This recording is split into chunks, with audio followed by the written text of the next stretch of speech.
135 garis miring PUU garis miring Datar 22 Romawi garis miring 2024 itu memang ada pertegasan, ada yang pro dan kontra. Yang pro jelas adalah yang melakukan permohonan uji sulit itu ke Mahkamah Konstitusi, yaitu penuntut, dan yang kontra itu adalah DPR. Tapi saya lihat argumentasi DPR menolak itu agak menyayangkan ya putusan MK itu, karena melihat memang ada inkonsistensi antara putusan MK nomor 135 tahun 2024 dan putusan MK nomor 55 tahun 2019. Dalam putusan MK nomor 55 tahun 2019 itu MK memberikan opsi, ya, ada beberapa opsi pemilihan pemilu itu anggota DPR, DPRD, DPD, pemilihan presiden dan gubernur, ya, dan ada beberapa opsi di situ. Nah, artinya dalam putusan MK nomor 55 itu MK memberikan ruang pada pembentuk undang-undang untuk lebih fleksibel untuk melakukan pilihan-pilihan itu. Nah, dan sekarang ini revisi terhadap undang-undang pemilu itu sedang dilakukan. Nah, antara lain adalah menindaklanjuti putusan 55 ini. Nah, tiba-tiba ada putusan 135 yang membatasi pilihan hanya pada antara pemilu nasional dan pemilu lokal. Itu pertama. Yang kedua, terkait dengan implikasi dari putusan itu, ya. Putusan MK nomor 135 itu yang terkait dengan implikasinya adalah terkait dengan persoalan masa jabatan anggota DPRD, baik itu provinsi, kabupaten atau kota. Sebagaimana kita ketahui bahwa MK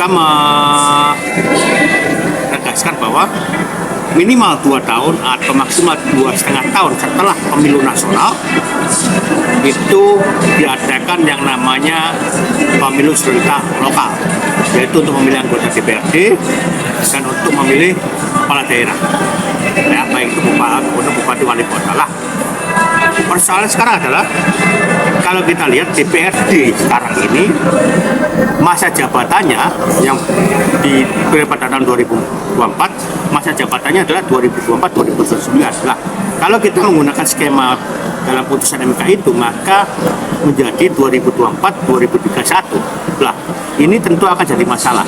Karena kalau kita kembali pada teori pemilu itu dilakukan karena bukan hanya terkait dengan asas ya, tapi bahwa pemilu itu adalah ada sebuah periodisasi, ada berkala, yaitu 5 tahunan. Lah, ketika ini terjadi yang namanya perubahan skema dari 2029 ke 2024 ke 2029 dan dari menjadi 2024 ke 2031, ini akan jadi masalah. Lalu apa yang untuk mengakomodasi dari 2024 ke 2024 2029 ke 2024 2031? Apakah nanti akan dilakukan yang namanya dirumuskan yang namanya aturan peralihan atau pasal peralihan? Kalau di dalam MK itu mengatakan itu namanya constitutional engineering atau rekayasa konstitusi, dan nanti akan diserahkan pada pembentuk undang-undang, dan itu kemungkinan menggunakan rumusan pasal peralihan. Tapi masalahnya sekarang adalah itu melanggar dari asas pemilu sendiri, yaitu berkala dan periodik. Gitu. Kalau kita bicara mengenai pemilu, itu kita tidak hanya bicara mengenai anggaran saja, tapi kita akan bicara mengenai efektivitas. Kalau anggaran kan efisiensi, ya, efektivitas. MK dalam amannya dan dalam alasannya, pertimbangannya itu menyatakan bahwa alasan MK itu antaranya adalah apa? Agar beban penyelenggara pemilu dan beban rakyat itu menjadi lebih ringan. Kita ambil contoh misalnya, kalau MK itu menangani DPR di 3 level sekaligus, DPR RI, DPRD provinsi, dan DPRD kabupaten kota, maka itu jelas beban dari KPU menjadi lebih berat. Begitu juga ketika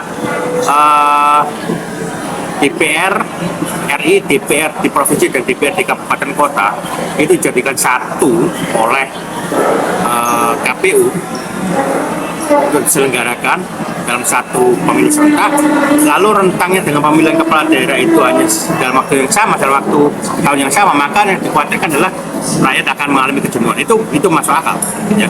Tetapi adalah apakah, ya, ini tidak mengandung implikasi? Nah, kalau kita lihat tadi, itu memang mengandung implikasi. Dan implikasinya adalah apa? Terkait dengan masa jabatan dari DPRD itu sendiri.